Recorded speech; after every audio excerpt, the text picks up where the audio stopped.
Ó Mãe Santíssima, intercedei por nós para que possamos bem compreender os ensinamentos de vosso Divino Filho, nosso Senhor e Salvador Jesus Cristo, e as explicações dos pais da Igreja. Ó Virgem Imaculada, ofereço-vos este trabalho e peço que abençoais aqueles que o ouvirem, e que seja para a maior honra e glória de Deus. Amém. Senhor onipotente, purificai o meu coração e os meus lábios. Vós, que purificastes os lábios do profeta Isaías com carvão em brasa, e dignai-vos, por tal modo, purificar-me com a vossa misericórdia, para que possa dignamente anunciar o vosso santo Evangelho. Por Jesus Cristo nosso Senhor. Amém. Senhor, abençoai-me. Que o Senhor resida no meu coração e nos meus lábios, para que anuncie digna e convenientemente o seu Evangelho. Amém. Evangelho de Nosso Senhor Jesus Cristo segundo São Lucas. Jesus diante de sua paixão e Jesus causa de divisões. Disse Jesus a seus discípulos: Eu vim trazer fogo à terra, e como desejaria que já estivesse aceso. Devo receber um batismo, e como me angustio até que esteja consumado. Pensais que vim para estabelecer a paz sobre a terra? Não, eu vos digo, mas a divisão. Pois doravante, numa casa com 5 pessoas, estarão divididas 3 contra 2 e 2 contra 3. Ficarão divididos pai contra filho e filho contra pai, mãe contra filha e filha contra mãe, sogra contra nora e nora contra sogra. Comentários dos Pais da Igreja. Santo Ambrósio. Aos despenseiros, isto é, aos sacerdotes, parece que foram destinadas as palavras precedentes, para que saibam que hão de sofrer uma punição pesada no futuro, caso descurem o governo da criadagem do Senhor. Mas como é pequeno o avanço de quem é afastado do seu erro pelo medo do suplício, o Senhor os incendeia a buscar o amor da divindade, dizendo: Eu vim trazer fogo à terra. Não dê certo o que consome os bons, mas o que produz a boa vontade, que melhora as vasilhas de ouro da casa do Senhor e consome o feno e a palha. São Cirilo. É costume da Sagrada Escritura designar por fogo os discursos sagrados e divinos. Assim como quem purifica o ouro e a prata consome com o fogo as suas impurezas, assim o Salvador, pelos ensinamentos evangélicos, purifica na virtude do Espírito o intelecto daqueles que nele creem. Este, portanto, é o fogo salutar e útil, pelo qual os habitantes da terra, que andam, por assim dizer, frios e apagados por causa do pecado, se inflamam à vida de piedade. São João Crisóstomo. O Senhor chama de terra não a que pisamos com os pés, mas a plasmada por suas próprias mãos, que é o homem, em quem o Senhor inseriu um fogo para consumir os pecadores e renovar as almas. Tito Bostrense. Quando diz vim, devemos entender que veio do céu, pois, se tivesse vindo de uma terra a outra, não diria vim trazer fogo à terra. São Cirilo. O Senhor acelerava o incêndio desse fogo, por isso segue, e como eu desejaria que já estivesse aceso. Com efeito, alguns israelitas já tinham abraçado a fé, e os primeiros dentre eles foram os venerandos discípulos. Mas o fogo, uma vez aceso na Judéia, devia ocupar a terra inteira depois de consumada a sua paixão. Daí que siga: devo receber um batismo. Pois, antes da venerável cruz e da sua ressurreição dentre os mortos, limitava-se a Judéia a fama da sua pregação e de seus milagres. Depois, porém, que uns ensandecidos mataram o príncipe da vida, então deu o mandamento aos apóstolos, dizendo: E depois ensinai todas as gentes. São Gregório Magno. Ou ainda, o fogo é mandado à terra quando o ardor do Espírito Santo sopra a mente terrena, queima e consome todos os desejos carnais dela. Acendida do amor espiritual, lastima o mal que cometeu. Assim, a terra arde quando a consciência se acusa a si mesma e o coração do pecador é queimado na dor da penitência. São Beda. Nosso Senhor acrescenta: devo receber um batismo, isto é, tenho de ser antes banhado no batismo do meu próprio sangue e em seguida incendiar os corações dos fiéis com o fogo do Espírito. Santo Ambrósio. Tamanha é a consideração do Senhor por nós que ele dá testemunho do seu desejo de infundir em nós a devoção, consumar em nós a perfeição e acelerar por nós a sua paixão.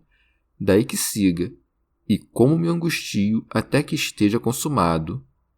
Alguns manuscritos dizem: e quão grande é minha angústia, et quomodo quangor, em vez de coarctor, isto é, quão grande é minha tristeza, pois, embora não tivesse em si mesmo nenhuma causa de mágoa, angustiava-se por nossas tribulações e mostrava tristeza pelo tempo da morte, tristeza que não lhe vinha do medo da própria morte, mas da demora até a nossa redenção. Se angustiava até o cumprimento da paixão, estava, todavia, tranquilo quanto ao próprio cumprimento. Feria-o a condição do afeto corporal, e não o medo da morte, pois, havendo recebido o corpo, devia sofrer tudo o que é próprio do corpo: a fome, a sede, a angústia e a tristeza. A divindade, porém, desconhece qualquer mudança em meio a esses afetos. Ao mesmo tempo, mostra que, no combate da paixão, a morte do corpo é a libertação de toda ansiedade, e não o cúmulo da sua aflição. São Beda esclarece como, após o batismo da sua paixão, após a vinda do fogo espiritual, a terra vai arder, acrescentando: pensais que vim para estabelecer a paz sobre a terra? Não, eu vos digo, mas a divisão. São Cirilo. Que dizes, Senhor? Não vieste dar-nos a paz, tu que fizeste a nossa paz, pacificando por meio da cruz todas as coisas celestes e divinas? Tu que disseste: dou-vos a minha paz? Ora, é evidente que a paz tem sua utilidade. Às vezes, porém, é prejudicial e afasta o homem do amor divino, quando, por exemplo, se entra em acordo com os que se opõem a Deus. Por isso, Nosso Senhor ensinou os fiéis a evitar alianças terrenas, donde segue: pois, doravante, numa casa com 5 pessoas estarão divididas 3 contra 2 e 2 contra 3.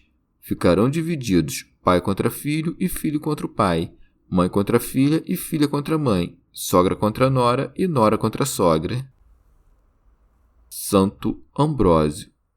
Embora a enumeração contenha 6 pessoas, a do pai e do filho, da mãe e da filha, da sogra e da nora, são, na verdade, 5, porque a mãe e a sogra podem ser a mesma. A mãe do filho, afinal, é sogra da esposa dele. São João Crisóstomo. Com estas palavras, antecipa um acontecimento futuro. Acontecia, afinal, de, na mesma casa, viver um fiel, cujo pai quisesse arrastar a infidelidade. Tanto prevaleceu a força do ensinamento de Cristo, porém, que os filhos abandonavam os pais, as filhas abandonavam as mães, e os pais abandonavam seus filhos. Comprouve aos fiéis de Cristo não apenas desprezar suas propriedades, como também tudo sofrer desde que não fossem privados do culto da fé. Ora, se Nosso Senhor fosse mero homem, de onde teria que tirado este pensamento de que os pais o teriam de amar mais do que os filhos mais que aos pais, os homens mais que as suas esposas, e isto não em uma casa apenas ou 100, mas por toda a terra? E não apenas o predisse, como o cumpriu de fato. Santo Ambrósio. Em sentido místico, a casa, que é uma só, é um só homem. Onde lemos 2, a miúde quer dizer a alma e o corpo. Havendo acordo entre eles, tornam-se ambos um só, e um é o que serve, o outro o que domina. Ora, 3 são as afeições da alma, uma racional, outra concupiscível, a terceira irascível. São divididos, pois, 2 contra 3 e 3 contra 2. Pela vinda de Cristo, afinal, o homem, que era irracional, foi tornado racional. Éramos carnais, terrenos. enviou Deus seu Espírito aos nossos corações e fomos tornados filhos espirituais. Podemos ainda dizer que nesta casa há outros 5: o olfato, o tato, o paladar, a visão e a audição. Se, pois, por meio do que ouvimos ou lemos, com os sentidos da visão e da audição, expulsamos os deleites supérfluos do corpo, que são recebidos através do paladar, do tato e do olfato, dividimos 2 contra 3, na medida em que o estado da mente não é tomado pelas seduções dos vícios. Ou, se admitimos que os 5 sentidos são corporais, a separação é agora dos vícios e dos pecados. Ou ainda, podemos ver nisto a carne e a alma separadas do olfato, do tato e da luxúria, pois o sexo mais forte, que é o da razão, se inclina às afeições viris, já a luxúria esforça-se por amolecer a razão. Desta origem saiu e criou a raiz a paixão de diversos desejos. Quando a alma, porém, volta em si, abjura seus herdeiros bastardos, e a carne, olhando para os desejos que ela mesma gerou em si, aflige-se de estar presa nesses como que espinheiros do mundo. Mas, como se fosse a nora do corpo e da alma, a sensualidade se casou com a paixão dos maus desejos. Portanto, enquanto permaneceu na mesma casa uma harmonia indivisa, mancomunados os vícios, não parecia haver divisão nenhuma. Mas quando Cristo mandou às terras o fogo para queimar os delitos do coração ou a espada para penetrar o que estava oculto, então a carne e a alma, renovadas pelos mistérios da regeneração, desfazem a união com seu rebento, de modo que os pais são divididos contra os filhos, na medida em que a paixão intemperante abdica da intemperança, e a alma recusa a comunhão com a culpa. Também os filhos são divididos contra os pais quando os homens, renovados, recusam os antigos vícios, e a sensualidade, chegada à adolescência, foge à disciplina de sua casa demasiado severa. São Beda. Ou ainda, por 3, entendam-se os que têm a fé na Trindade, por 2, os infiéis que dissentem da unidade da fé. O pai é o diabo, de quem éramos filhos por imitação, mas, depois que desceu aquele fogo celestial, separou-nos dele e nos mostrou o outro Pai, que está nos céus. A mãe é a sinagoga, a filha é a igreja dos primeiros tempos, que suportou perseguição da parte da sinagoga mesma, de que se originara, e contradisse a sinagoga com a verdade da sua fé. A sogra é a sinagoga, a nora é a igreja dos gentios, porque Cristo, o esposo da igreja, é filho da sinagoga segundo a carne. A sinagoga, portanto, dividiu-se contra a nora e contra a filha, perseguindo os crentes de ambos os povos. Mas também a nora e a filha se dividiram contra a sogra e a mãe, negando-se a receber a circuncisão carnal. Chegamos ao fim de mais um dia de comentários da Catena Áurea.